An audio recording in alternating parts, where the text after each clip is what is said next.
Nē,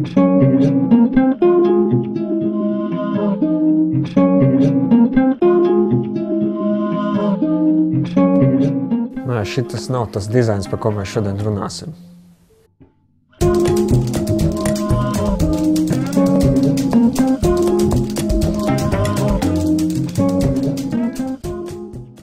Būtībā universālais dizains sevi ietver to vides pieejamību, tās pieejamības visas lietas. Vienkārši lielākā atšķirība ir tas, ka, ja taisa speciāli vides pieejamību, tad parasti tiek taisīta pieejamība tieši priekš invalīdu. Ir tā saucamiem, nosauksim viņus par normāliem cilvēkiem, kad teiksim, ir kaut kāda ieeja veikalā, piemēram, ir priekš normāliem cilvēkiem ieeja veikalā, un tad arī kases, un ir uztaisīt pieejamību, kas ir domāts īpašiem cilvēkiem ar invaliditāti, ar kustību traucējumiem. Tad ir bieži vien pat īpašas ieejas, un ir pat īpašs celiņš, kur ir izstrādāts, kā viņš var iet, un arī īpaša kase, kur viņam jāpiebrauc. Bet universālā dizainā tādas lietas nav. Universālā dizainā vienkārši tu ej veikalā, un tu vari iet pie jebkuras kases, tu vari iet jebkādu ceļu, un tev nav atkarībā no tavas situācijas, netiek parādīts, tu esi invalīds, tev ir jāiet pa to ceļu.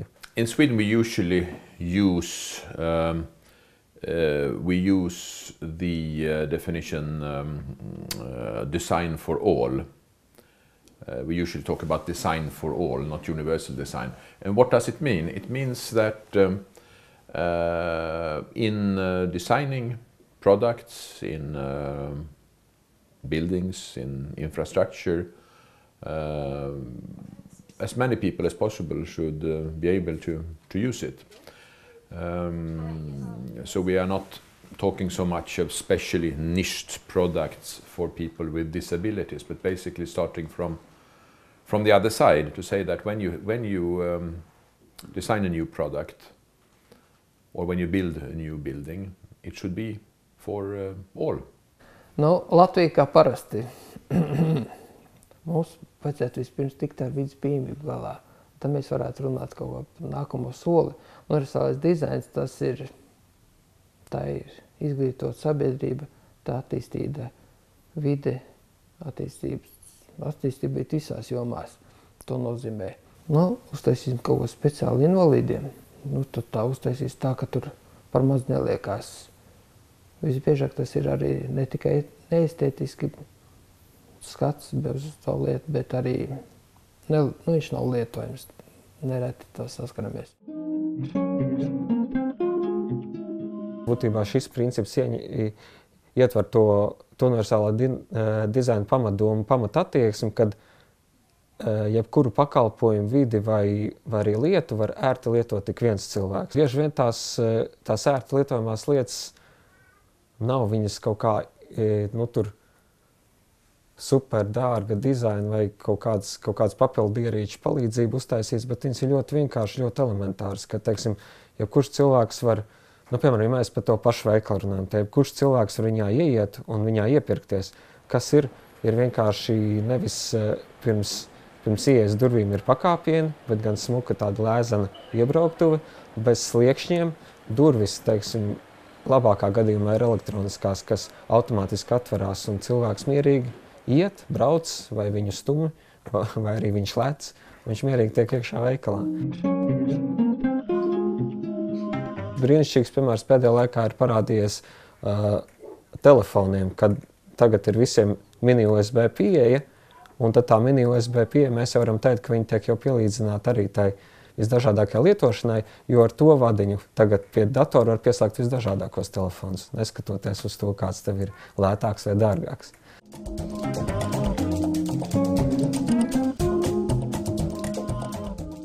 Visi cilvēki laikam ejot kļūst veci, un kļūstot vecākiem viņam arī zūd redzēšanas iespējas un arī varbūt pat dzirdēšanas iespējas. Īstenībā mēs to varam attiecināt uz visām personām, kad agrā vēlu mums būs grūtāk uztvert informāciju. Un tāpēc veidojot kaut kādas zīmes vai pasniedzot kaut kādu veidu informāciju, vajag padomāt, lai to uztvertu pēc iespējas visi cilvēki.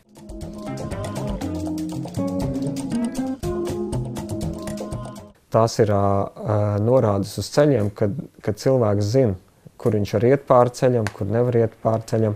Londonā, teiksim, brīnišķīgi centrā ir parādīts arī, ka tev uz zemes ar bultām ir norādīts, uz kuru pusi no sākuma jāskatās, uz kuru vēlāk, jo sadāk cilvēks ar sajukt braucot no citas Eiropas. Pats es piemērojos, ka, teiksim, ir durvis nevis elektroniskās, bet parastās, kas varās, bet viņas varās uz abām pusēm, un ja tev pēkšņi ir abas rokas aizņemts ar iepirkumiem, tu nāc no brīnišķīgas tagad iepirkšanās pārgājiena pa veikaliem, un tu, teiksim, lai tiktu iekšā, kas tev jādara, tu vienkārši pieeji un tās durvis smuki pagrūdi, un viņas uzreiz pašas automātiski attaisās līdz galam un gaida, kamēr tu izies cauri. Un tad, kad tu izēji, viņas arī smuki aiztais, ka vajag vienkārši drusciņu uzgrūt, un tad šīs durvis var atvērt arī cilvēku bez rokām.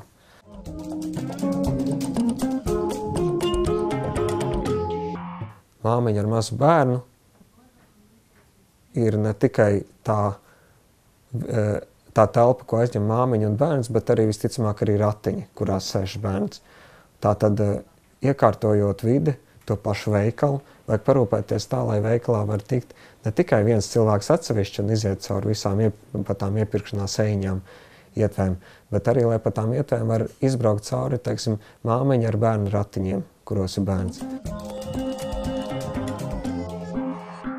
Ja, vispār pieejamais turisms, kas varētu būt tāda pamatdefinīcija, manuprāt, ir tā, ka tas ir turisms, kas tiešām nodrošina gan pieejamību cilvēkiem ar kustību traucējumiem, gan cilvēkiem, ģimenēm ar bērniem, gan vecāku gadagājumu cilvēkiem. Tāpēc es arī domāju, ka šis formulējums universālais dizains, universālais turisms, tas ir tiešām tāds ļoti atbilstošs, manuprāt. Attiecībā uz turismu kā tādu ir ļoti labi saprast, ka Latvijas ekonomika, mums nav ne akmeņogles, ne naftas, ne tam līdzīgi, jā, bet turisms ir tā joma, kur mēs noteikti varam piesaistīt kaut kādu finansējumu un naudu, pavērst, lai kaut kāda naudiņa plūstu valstī iekšā, nevis no viņas ārā nepārtraukti. Un šai kontekstā ir ļoti svarīgi šīs vidas pieejamības un universālais dizains veidot tā, lai šī vide jau būtu tāda draudzīga. Mēs, piedodiet, jā, teiksim, ir izlepusi Eiropa, jā, viņi ir izlepuši, viņi saka, viņam kaut kāds, tur kaut kāds spainīts tolīdz vietā, kaut kā, tā īsti kaut kā nebūs tomēr. Viņš nebūs gatavs atstāt savu naudiņu, ja viņam nebūs šīs ērtības. Tāpat to vidas pieejamību, ja mēs aicinām šos ārzemniekus, mums tiešām ir ļoti skaista daba.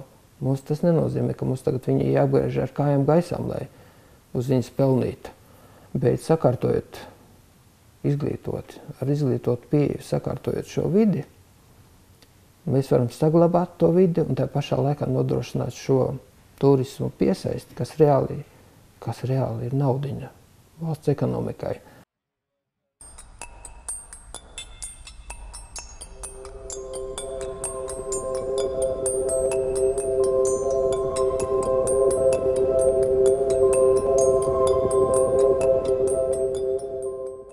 Ja mēs, teiksim, varētu runāt par visu Latviju kopumā kā tādā, tur ir baigais purvs jau. Bet ja mēs runājam konkrēti par Rojas pašvaldību, Rojas pašvaldība tātad ir sapratuši to, ka, teiksim, ļoti svarīgi iesaistīt lietotāju šie pasākumi ieklausīties cilvēkā, ieklausīties vienalga, vai viņš brauc ar ratiem, vai viņš brauc ar bērnu ratustumu, vai viņš tur vecāku gadagājums klibodams iet, vai arī, piemēram, kāds neredzīgs cilvēks, vai varbūt pēc kādas cita veida funkcionāli ierobežojumiem. Ar tiem cilvēkiem ir jārunā, jāuzklausa viņu vajadzības.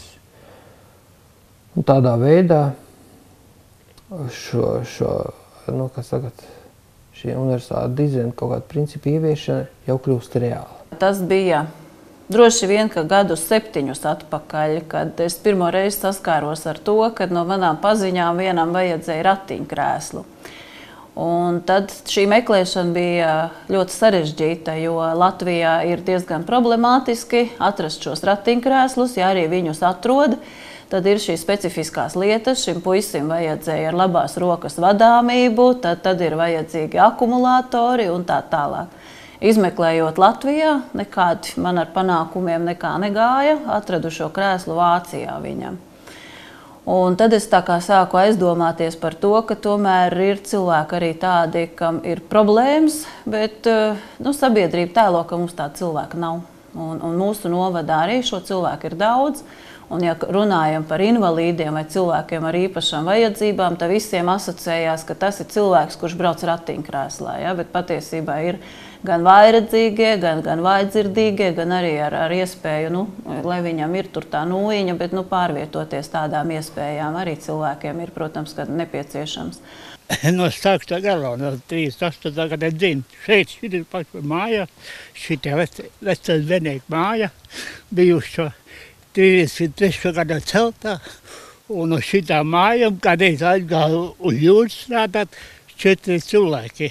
Roja, zin kā, pie jūra pēc galvenas jūra, ka patīk jūrmās viss tas, kā arī veidojas, kas saka, roja, vai ne?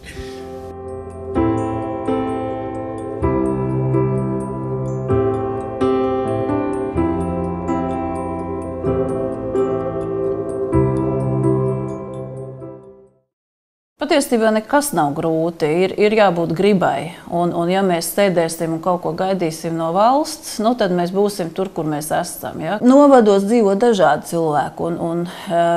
Ir, kā jau es teicu, 2 varianti. Pievēr acis, mums tāda cilvēka nav, un tās ir piederīgo problēmas, un jūs te varat ņemties ar saviem piederīgiem un rūpēties par to, lai viņiem būtu kultūras iestādes, izglītības iestādes pieejams, un otrs ir tas, ka pašvaldība var tās lietas risināt. Ar Roju ir tas stāsts, ka Roja tiešām arī tīri politiskā līmenī, pašvaldības vadības līmenī ir izteikusi šo vēlmi sadarboties un īstenot šī universālā dizaina principus dzīvē. Mums, kā vidas izglītības fondam par Sakopu Latviju, ir ļoti interesanti arī tas, ka mēs varam arī savus, mērķus sasniegt, strādājot kopā ar Apēronu pie šī universālā dizaina principu īstenošanas, un tas, ka šobrīd jau mēs jau darām un plānojam arī darīt tālāk, šos piekrastes, īpaši Rojas novada teritorijā esošos infrastruktūras objektus pielāgot cilvēkiem ar kustību traucējumiem, ģimenēm ar bērniem, respektīvi universālā dizaina principus, kombinācijā ar vides saglabāšanas, ar vides izglītības principiem. Well, I think it's inevitable, and one also has to think that accessibility is not only a sort of social issue, it's basically an issue about human rights, you can say, that all people, however they are, whatever problems or disabilities or so they have, should have the same access. It should not be so that it's difficult to access certain buildings or buses or whatever. This is a concept that has to be integrated into everyday life, which also means that this is not an area only for certain ministry, only for the Ministry of Social Affairs, for example. It's an area which should be integrated into the work of everybody. Whatever you're doing, one should think about this issue. Man sanāca pamodīties pa pasauli krustu šķērsu, bet tā sajūta, ko roda Zviedrijā, jā, tas tiešām ir kaut kāds sajūta līmenī, ka tu jau jūti, ka tur cilvēks ir svarīgs. Vienalga, lai kāds viņš nebūtu, jā, bet svarīgs ir cilvēks. Tā ir prioritāte numur 1. Vai tu esi vietējais, vai tu esi atbraucējs, tu esi laipni gaidīts, par tevi domāts.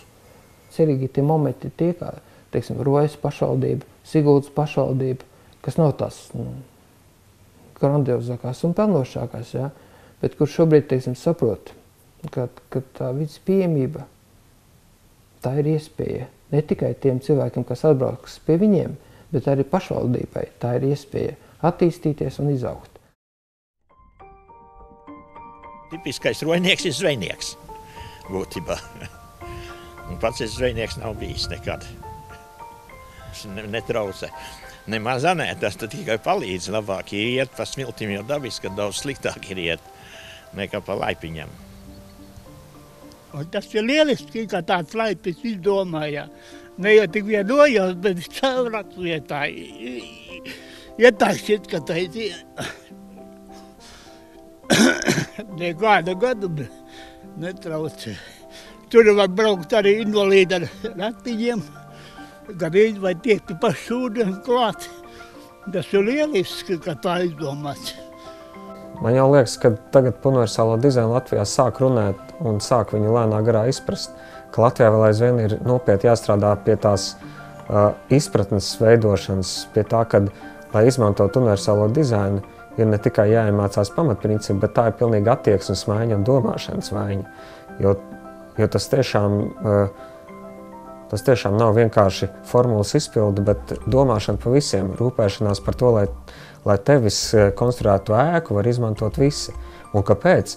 Ne jau tāpēc, ka no tā es nopelnīšu labāk, vai arī no tā, lai tur būtu universālā dizaina logo virsū varētu uzlikt, bet no tā, ka arī tu kādreiz būsi vecs, tev kādreiz būs ģimene, vai tu varbūt arī kādreiz salauzīs kāju, un tad tev vajadzēs iet mājā, un tu vienmēr varēsi viņu izmantot. Un ne tikai tu, arī tavi vecāki, un arī tuvākie draugi. Visi var izmantot. Un tas ir tas līmenis, pie kā mums tagad ir jāstrādā, izpratnes, tas pirmais pakāpiens. Pēc pirmā pakāpiena jau varēs skāpt uz nākamajiem.